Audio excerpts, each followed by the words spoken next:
What is happening, my YouTube family? It is your boy B New coming at you this morning. Hope everybody had a nice 3-day weekend. I know I did for MLK. And of course, the NBA does, as they always do for MLK. They have a full day of games, which I thoroughly enjoyed watching most of the games. I was a little bit busy participating in different things throughout the day, but I did get a chance to take in most of the games. So just want to touch on some of those and give you some of my thoughts on the game. So as you all know, Durant did return yesterday to action for the, well, he had already been back his second game back with the Memphis Grizzlies, and I must say he is looking nice. The Memphis Grizzlies are going to be a team to watch for in the West. I hate to tell y'all that, but the Memphis Grizzlies, mark my words, they are going to be a team to watch for in the West, because Ja Morant is the truth. Once Jaren Jackson Jr. get back, it's going to spell problems. Trust what I'm telling you. Jaren Jackson Jr. is capable of playing inside out. He's a true stretch forward. Like, he is really going to be able to do his thing offensively and defensively. And Ja Morant, we already know what he was capable of doing with him winning the Rookie of the Year last year. But I won't dwell too long on that, because I know what everybody tuned in for. So we're going to jump right into the biggest game yesterday. The Brooklyn Nets taking on the Milwaukee Bucks. So I'm sure everybody saw James Harden join the Brooklyn Nets. What was it? Friday night, Saturday night, whatever it was. And they took on the Orlando Magic. And they beat the Magic by 7. And James Harden went off, first player in history to join the team and have a 30-point triple-double. So congratulations to James Harden. See, a lot of people think I'm hating on James Harden. It's not the case, man. I enjoy the game of basketball, and I enjoy watching talent. So at the end of the day, I'm happy that James Harden is going to the Brooklyn Nets, because that just means it's going to be higher ratings for the NBA when it's time for the finals. Because when you can have Kevin Durant and James Harden go up against Anthony Davis and a LeBron James in the finals, which that's what I'm hoping it would be a great finals. But I'm still sticking to what I said earlier. Just because they won the first 2 games doesn't mean that they're just going to go out and necessarily win the East, because that was a very closely contested game last night with Giannis and the Bucks taking on the Brooklyn Nets with KD and James Harden. Now, if you notice, I'm calling him KD again, no more Kevin, because he has definitely proved to me that he is the top player, or the second best player. Him and LeBron up there is the top 2 players in the league. And that's saying something with LeBron being 36 years old. But it's definitely right there neck and neck for LeBron and Kevin Durant. Now, anybody who would say otherwise, I don't care how big of a LeBron James fan you are, which I am the biggest LeBron James fan in the world probably. But I will say, Kevin Durant is looking very nice, and he is on that level with the LeBron James, because he's just that dangerous offensively. And the things that he can bring to a team. But just want to touch more so on the game. Now, I did notice it was a closely contested game, kind of went back and forth. I think the Milwaukee Bucks really could have won that game, especially down the end. Now, if my memory serves me correct, James Harden, they were down by 1, and James Harden came down to go for a 3-pointer, which would have put them up by 2. So he comes down the court and he pulls up for the 3, and he misses it. Now, after he misses the shot, he runs all the way damn near to the top of the key in the free throw line and gets his own rebound. To me, that's poor effort by the Milwaukee Bucks. That's very poor effort by the Milwaukee Bucks, because I just feel like you never let a player shoot a 3 and get their own rebound, especially on a 3-point shot. Now, I know sometimes it's going to clang out, which that was a pretty hard brick that he shot, which is unlike James Harden. But props to James Harden. He kept his eye on the ball, followed his own shot, and got his own rebound. So that's great effort on the part of James Harden, but poor effort on the part of the Milwaukee Bucks. So after James Harden gets the rebound, he got the rebound, and I knew it. As soon as he looked over and saw Kevin Durant and passed it to him, I knew it was lights out, because Kevin Durant, when he steps into his shot, let's just say, when he steps into his shot, he gonna make it. When he steps into his shot, man, I mean, 9 times out of 10, he gonna make the shot. Just stepping into it like that, especially. I mean, it was contested, but it wasn't very good contested because he was able to step into it and get it off clean with a nice release and nothing but the bottom of the net, and that put them up by 2. So even when that put them up by 2, I was just thinking that, you know, I was really hoping for maybe an overtime to see, let's see what we can do. I was kind of hoping Giannis could get the ball and maybe go to the inside, or maybe they could have drew up something to where Middleton could have got it. But unfortunately, it's like they didn't have a game awareness situation either, because as soon as they got the ball, like they let, I want to say 2 or 3 seconds tick off the clock before they could advance, before they can take the timeout. And luckily they didn't bounce the ball, because if they would have bounced the ball, they wouldn't have been able to take the ball out at the other half of the court. They wouldn't have been able to take the ball out in the front court. They would have had to take the ball out in the back court. So luckily, heads up by the coach to be able to call a timeout and advance the ball. I was thinking that they maybe would have put some more time back on the clock, but they didn't. I was thinking they would have put more time back on the clock, but they did not. And anyway, I think it was maybe 3.5 to 4 seconds left, and I'd have liked to saw something better drawn up with them going to the hole. I don't understand in today's NBA why so many players, why they take 3s instead of 2s. Like, 2s are good. If you're down by 2, there's nothing wrong with going for 2 and going to overtime and fighting for it in overtime. Especially if you were the team that's down, because a lot of times the team that's down, when they hit the shot to tie it up to go to overtime, then all the momentum swings their way, and then they can go ahead and finish off the game. But that was not the case last night. So anyway, I can't remember who it was, maybe it was Middleton. They ended up getting off a shot in the corner. It was pretty highly contested. It was a rush shot because it was, like I said, only 3 seconds left. Still almost had a chance to go in, and Giannis was right there for the putback, to be honest, but the ball just bounced a little bit higher than what he was able to get and kind of bounced out for him. It would have been nice if he would have been able to put a putback dunk down and tie the game and go to overtime, but that simply wasn't the case. It was not meant to be. But that goes to let you know that even with the Brooklyn Nets having the addition to James Harden, that they just not going to be an unbeatable team, because the Bucks, I mean, everybody's still gelling too. It's not like that's the same Bucks team. They got new additions on their team. They still meshing with Drew Holiday and everybody else. So they started off pretty slow. So for them to be able to go blow for blow with them, I mean, there was a lot of lead changes in the game. So for them to be able to go blow for blow with them, I think was just a testament to that the Nets are not just going to have a walkthrough. You know, nobody going to lay down for you. And I'm curious to see how the depth of the Brooklyn Nets is going to help them in the playoffs. Because once you get to the playoffs, it's going to be like game on, game off, game on, game off, game on, game off, you know, day on, day off. So it's not like you have a whole lot of time to rest. You just really don't have a whole lot of time to rest. So, and then plus teams get to start to key in on you defensively and start to make defensive adjustments to key in on players to see what they can do to stop them. And I think what's going to hurt the Brooklyn Nets eventually, and why I still don't think they can beat the Los Angeles Lakers if it came down to a Nets versus Brooklyn finals, is because I just don't think the Nets got enough size and enough length. You know, they gave up some key pieces that is going to make them lack on the defensive end of the court, to where they're not going to be able to defend. I just don't see them having the length or the size to be able to contend with the team like the Los Angeles Lakers once it came to playoff time. But anyway, we're not even talking about Kyrie coming back yet, because Kyrie hasn't even came back yet, and I'm not sure at this point that he is, but you know, I'm pretty sure he is. They said that he was out yesterday because he was resting, you know, just because of COVID. Because, you know, after he had that hiatus from the team, you know, he was probably around, you know, people doing COVID. He was out at the Drake party or whatnot. But things seem to be all good in Brooklyn now that they got Harden back.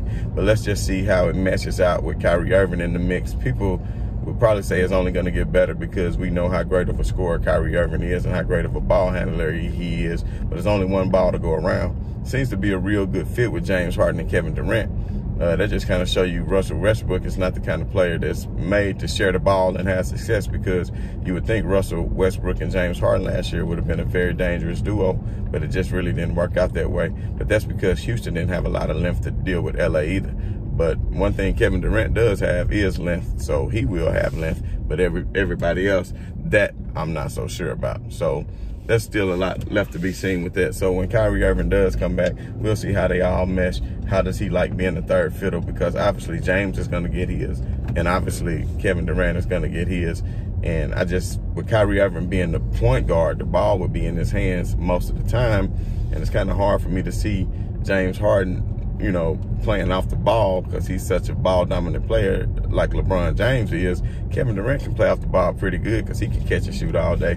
Not saying James can't catch and shoot, but at the end of the day, James has become much better facilitator over the past few years too, because he had a few nice dimes when he went to the paint and was able to deliver the ball to DeAndre Jordan. He had a few nice dimes, giving DeAndre Jordan easy looks when they come to double James, and the defense collapsed on him in the paint. So Brooklyn Nets, they looking very dangerous right now. They looking very dangerous. I won't say that they the top team just yet, but I will say that they right up there with the Lakers and the Clippers as far as being the best three teams in the NBA easily, because we all know talent wins championships, but defense all wins championships as well. So enough about Brooklyn right now.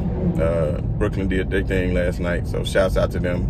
And I did want to mention too, so when Kevin Durant did make that three to put him up by 2, he also had a chance to put it up by 4 on the next possession. When Brooklyn came up empty, he came down, but he actually lost the ball, and Milwaukee was able to get the ball, but it just wasn't meant to be for them to go back down there and win. So did want to point that out. Harden missed a clutch shot, and then Kevin Durant did get stripped, but Kevin Durant did hit that game-winning shot. So really, you cannot take anything away from him.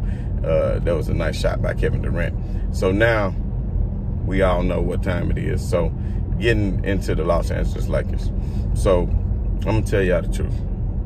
I didn't even see the whole game. I didn't even see the whole game. I'm going to tell you the truth. The Lakers came out blasting Golden State just like I thought they would. Even though I know Golden State has been playing a lot better, you know, with Wiseman and Wiggins doing this thing. And then Steph Curry, of course, he's Chef Curry. He's going to get heated up at all times. But Steph came out so lethargic. I mean, he was missing so many shots, and he was like maybe 2 or 8 from 3 in the first half, and the Lakers was cruising by like 20, I want to say. So I pretty much thought it was a wrap. You know, normally I still watch the games all the way to the end because I am a fan of it, and plus, when I do an analysis of a game, I do like to tell you my thoughts on it, having seen it, watch the game in its entirety, and not just the highlights. But I'm not even gonna lie, I saw most of the game, so I can speak on it. But by the time the fourth quarter rolled around, your boy had kind of dozed off. So I'm not gonna lie, probably about, I think it was maybe 30 or 40 seconds in the game is when I woke up. And I looked at the score, because, you know, how you laying in bed and then you just kind of dozed off, but then you might have left the TV on and something woke you up, or maybe it was just Laker Nation, or maybe it was just all the LeBron fans sending me their energy saying, "Be new, get your ass up and look at this bullshit that's going on right now with LeBron losing this game right now. What's going on?" So I woke up and I'm like, damn, the Lakers down by 2. What happened? I'm like, Steph must have really got hot. So to be honest, I don't know. I didn't see any highlights, man. Like I said, I had a hell of a weekend. Tried to enjoy my little time off because I don't get a lot of time off. But I tell you what, I just couldn't believe it. So I'm like, what in the world happened? So then one thing I did notice was, and I call it like I see it. I'm not a faker, a traitor, imitator, any of that. So, you know, I always try to keep it 100. And I just got to say it. When Steph went to the hole, and I think LeBron might have hit both his free throws. I think that's right when I was waking up. I know he hit one of them. I think he might have hit both his free throws to cut it to 2. So, man, shouts out to LeBron for being able to hit them 2 free throws.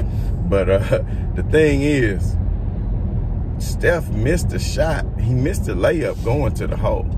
So when Steph missed the layup going to the hole, I'm really just wondering.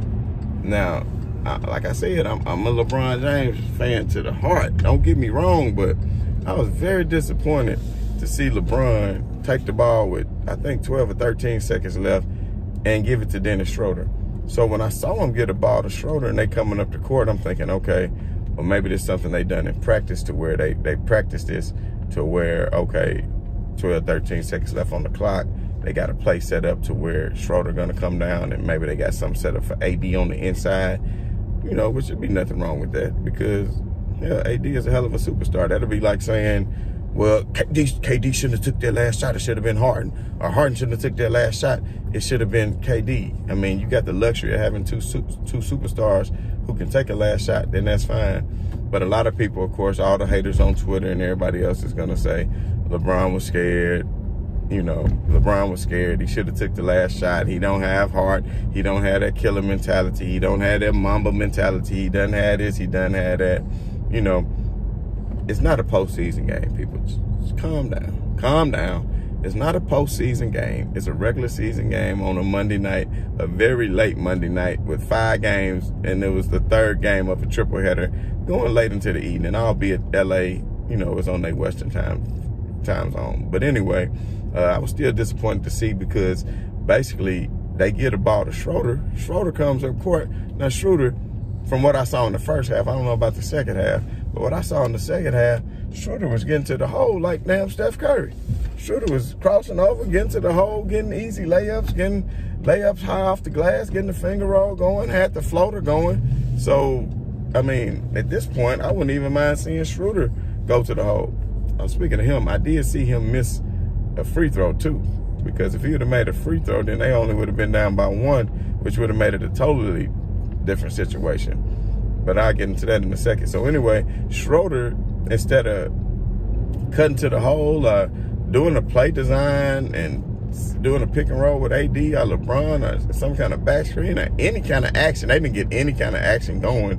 He just standing around. He damn near losing the ball. He throw it to Caruso. Now at this point, LeBron James is just standing over here on the 3-point line, and I'm like, well, are they gonna just, you know, try to collapse and kick it out to LeBron for the 3?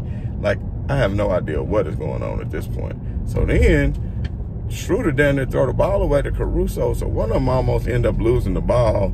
Thank God that Frank Vogel had the wherewithal to call for a timeout and try to get the Lakers set up down. So I must say I'm disappointed that LeBron didn't come down the court, though. And I'm not making excuses for him, but I'm disappointed he didn't come down the court and at least try to take the last shot, or does as he usually do, collapse the ball, collapse the defense and kick it out to an open man for the 3 for the game or something. But it was just clearly no action going at all.